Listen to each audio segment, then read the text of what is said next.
Jaz bi pa zdaj nadaljevala in sicer, če smo zdaj začeli s šolstvom in soustvarjanjem, pa bomo zdaj nadaljevali z socialnim urbanizmom in arhitekturo medčloveških odnosov. In sicer sta tu danes z nami Andreja Đakošić in Simon Macuh.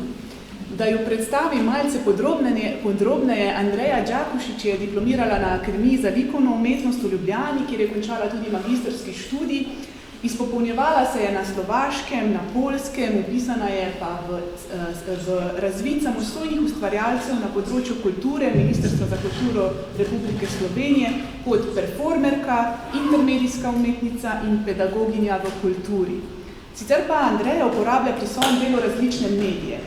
Performance, fotografijo, video, interaktivno instalacijo in se pri svojem delu predvsem ukvarja z družbeno angažirano umetnostjo in umetnostjo v javnem prostoru. Deluje tudi kot predsednica Društva likovnih umetnikov Celje, organizira projekte in v različnih umetniških kolektivih, eden od njih je Siva, sodeluje tudi z Simonom Macuhom. Njena dela so tudi uvrščena v Center sodobne umetnosti v Celju. Tako da dobrodošla, Andreja. In da predstavim še Simona. Simon Macuh je samozaposlen v kulturi in deluje na področju kiparstva, performansa, intermedijske umetnosti. Sicer pa je po končanem študiju filozofije na Filozofski fakulteti vpisal študij kiparstva na Akademiji za likovno umetnost in oblikovanje v Ljubljani. Dobrodošel tudi Simon. Zanima nas zdaj, kaj je to urbanizem v medčloveških odnosih, arhitektura medčloveških odnosov, tako da beseda je vajna.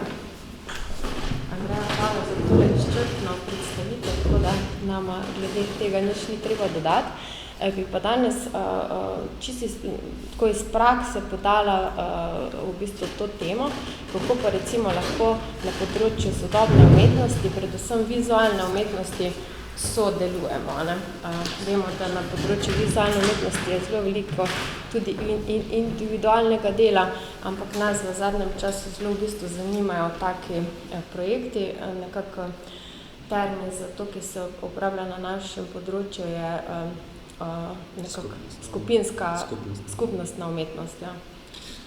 Ja, in tole imamo eno knjigo, pa bi jaz dal bolj, ko je širši pregled nečesa, o čem bomo tudi govorila. No, jaz bi, da postavim eno uporno točko, kar začel z eno kar skupnostna umetnost je, ki je seveda prilagojena tudi v našem nadaljevanju. Skupnostna umetnost je opredeljena kot aktivnost, ki jo posamezniki in organizacije izvajajo v ožjem ali širšem okolju, skupaj z ljudmi, ki živijo in delajo v tem okolju. Namen je pokazati trajnejše rešitve za skupne izzive ali težave. Cilj projektov skupnostne umetnosti je, da realizira interese, ki so koristni za celotno skupnost. Pri uresničevanju svojih ciljev se opira na nove ustvarjalne metode dela. Skupnost je lahko obstoječa formacija ali začasna.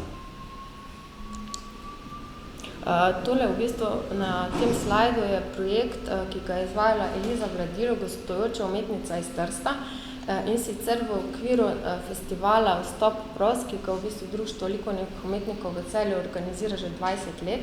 Gre pa v bistvu za festival umetnosti v javnem prostoru.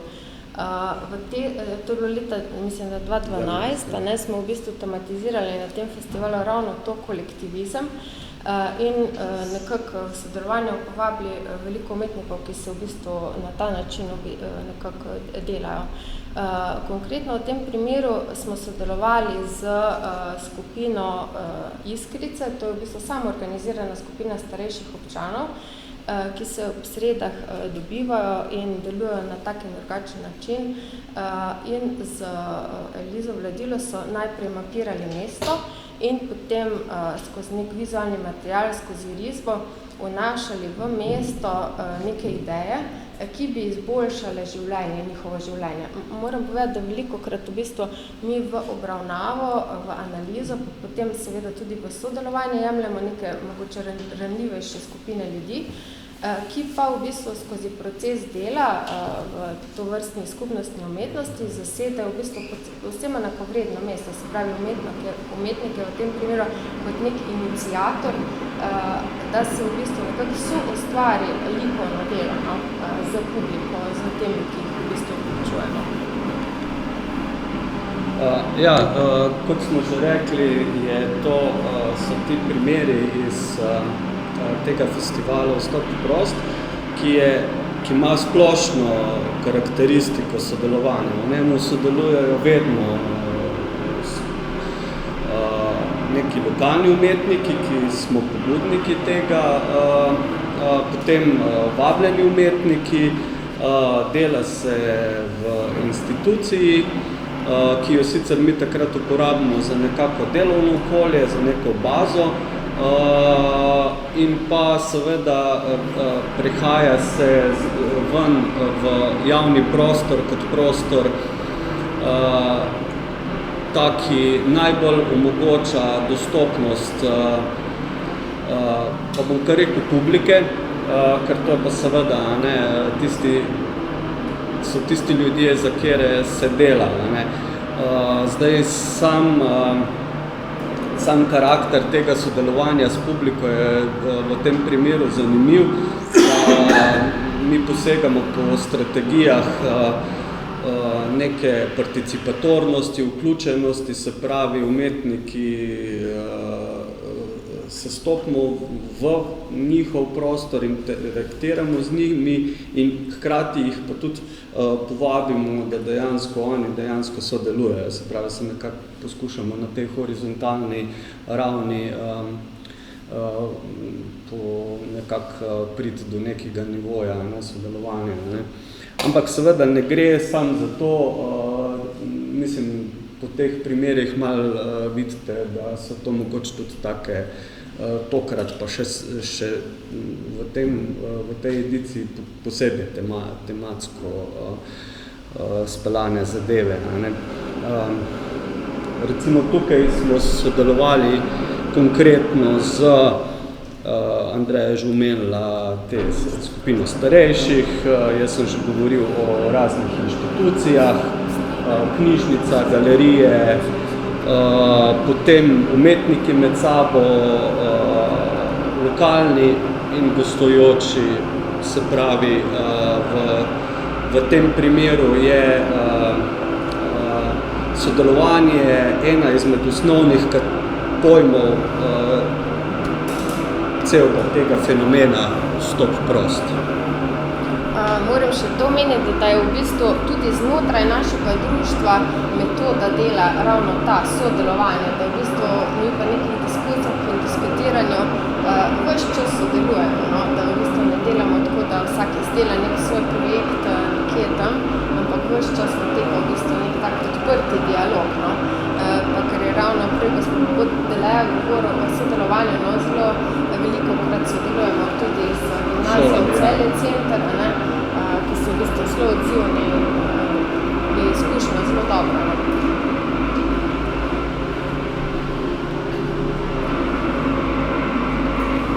Potem bi mi da predstavlja še en projekt, Kare 9. To je v bistvu neko področje, namreč v tem projektu smo se ukvarjali pa res nekako prostorsko točno določenim območjem. In sicer gre v bistvu za sam center Celja, srčiko našega mesta, ki pa je žal in socialno in prostorsko zelo degradirano, bolj kot pa obrobje mesta. Gre v bistvu za območje, ki je zamejeno Stanetovo, Aškerčevo, Levstikovo in katero ulici še? Cankarjevo, ja. In smo se nekako lotili dela. Projekt je trajal približno 2 leti. Začeli smo se z raziskavo. Ta raziskava je pokazala mnogo nekih problemov v tem prostoru. Na tem prostoru so recimo nekoč bili zgodovinski vrtovi, ki se opuščajo, bili so nekoč sadovnjaki, ki so bili opuščeni danes, potem so ljudje znotraj tega Kareja 9 zelo socialno nepovezani, prostorsko pa tudi, ker so v bistvu različne lastništva in vsak po svoje ureja v okviru svoje ta prostor.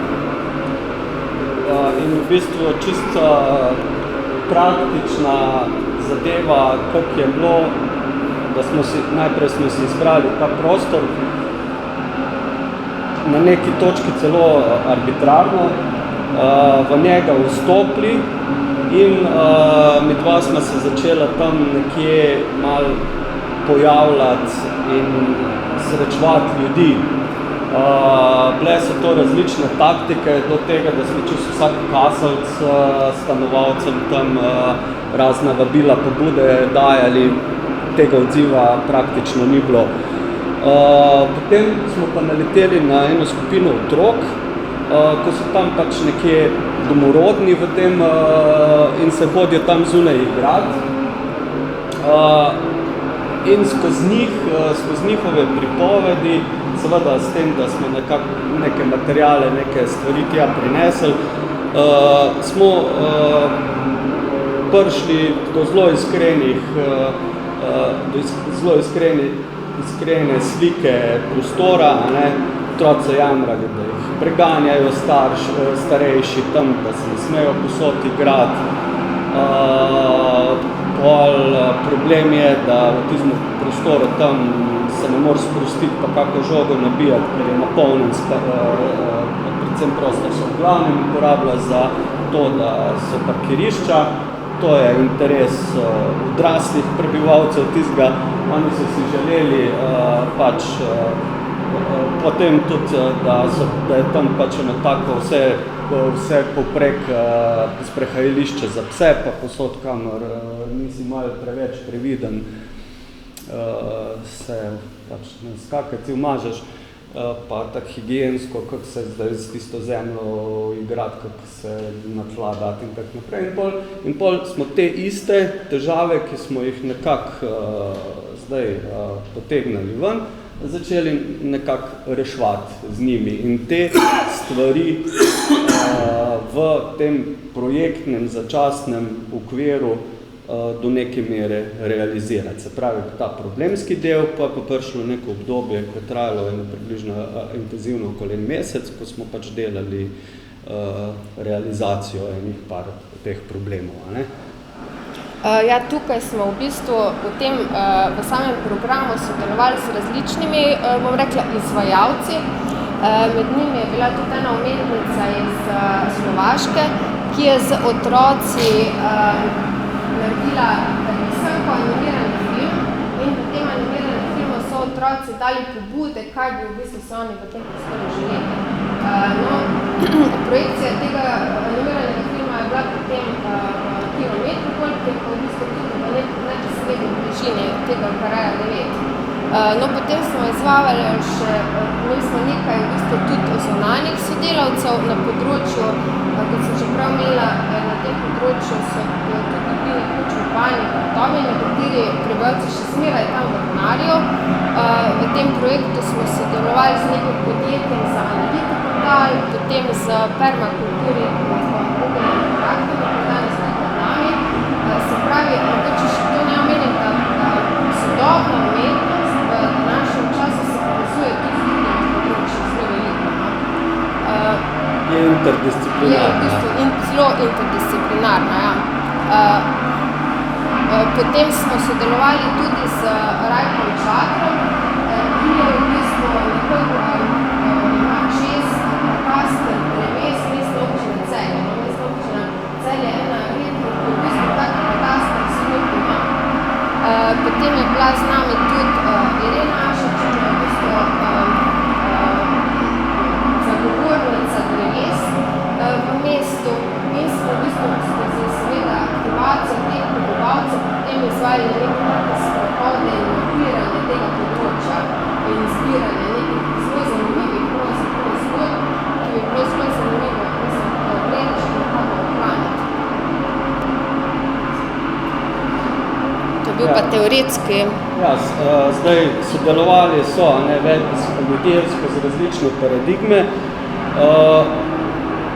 Recimo, mi smo tudi tam videli sodelovanje smo se mogli dogovarjati za dogodke, seveda prijaviti dogodke na policijo, mestna občina, mestna četrt, Potem z unimi parkirišči smo se mogli dogovoriti, uskladiti se z nekimi interesi nekih posameznikov, ki jih imajo v tistem okolju.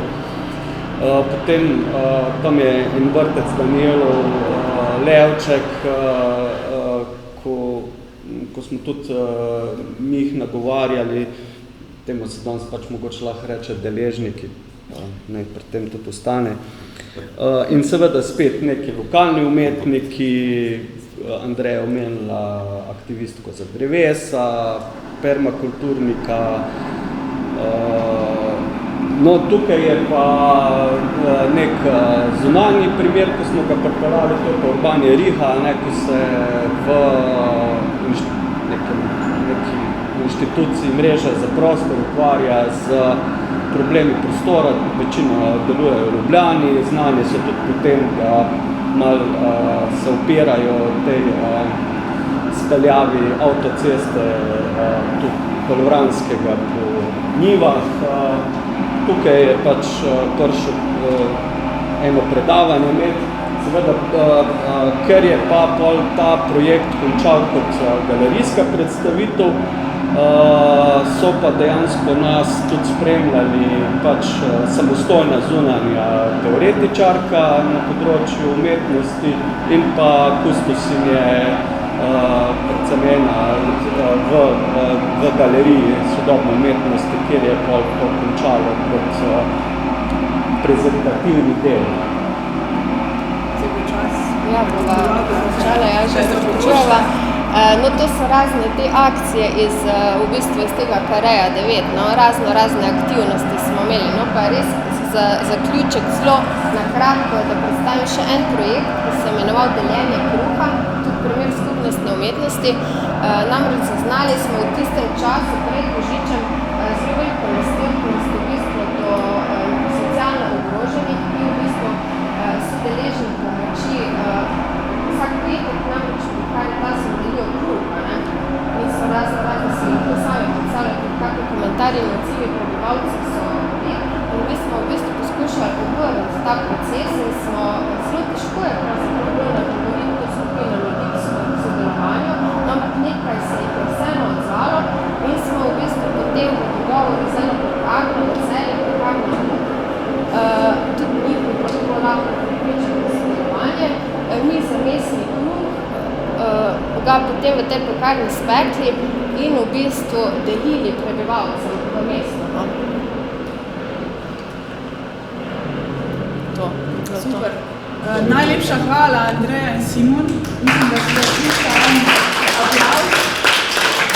Zato, ker sta uspela skozi tole naše današnje spremljavo glasbeno.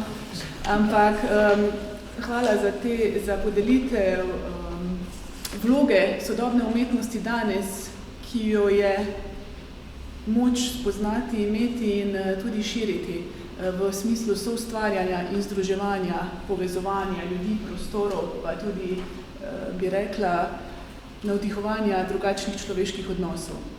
Tako da, zdaj smo malce čez čas, ampak za kak kratek komentar v tem trenutku bomo vzeli si čas, če kdo, ali pa kako žgoče vprašanje, če koga zdaj trenutno režge od znotraj, lahko podeli.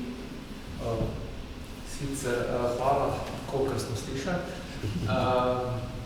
Vprašal bi, glede na to, da sta morala umetnika izvajati kot nek delavnico ali celo performance, nekaj takega, kar bi naj bilo človeku naravno. Ne?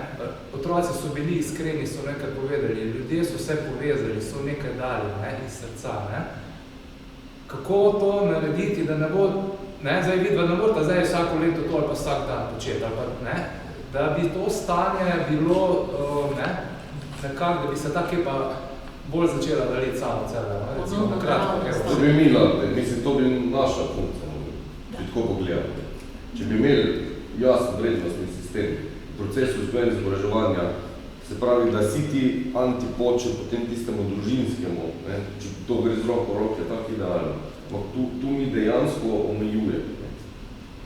Ker pač daješ recepte, teh receptov tu noter ni, pač znaš pa integral reči. to ni bilo vključeno. Se sem prej tudi potencializirati, ampak smo šli, to je to, ne, šola kot sistem, ne, ljudje so pa tam za neformalne zadeve, ne, zdaj ti sistem je vedno večji, ne, ampak, ne, res sem vesel, da nekdo razmišlja tak, da lahko gremo tudi do to paradigmu, se pravi, k sebi, ne. Ker to je vse tu, ne, in je zelo enostavno, je pa zdaj to tak čuden, ker ne, tako prideš, ideologija, ne vem kaj, ne. Mi zdaj z ekonomsko fakulteto izvajamo en zanimiv projekt.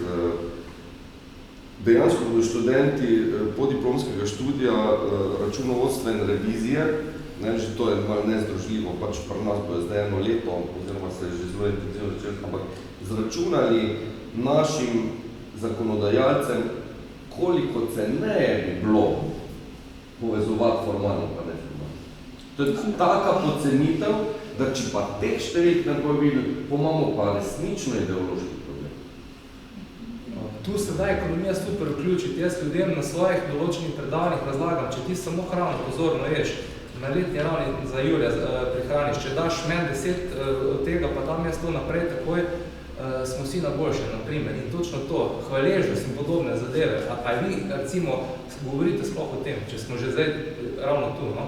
Ker ta zadeva, ne, je spet tista, ne, koliko manj tablet bi bilo potrebnih, ne, ko bi se sistem zdravstva razbremenil, da bi zdravnik bil zdravnik, ne pa zdaj, ki je kaj, avtomat za tablete, ne, nekaj tako, samo da je umestične.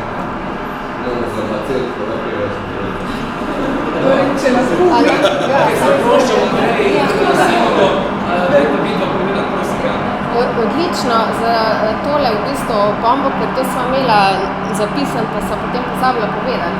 Meni se zdi res šola eno polje, kjer v bistvu lahko res ti izvajaš mogoče trajnostnejše projekte, pa si bolj trajnostno naravnan.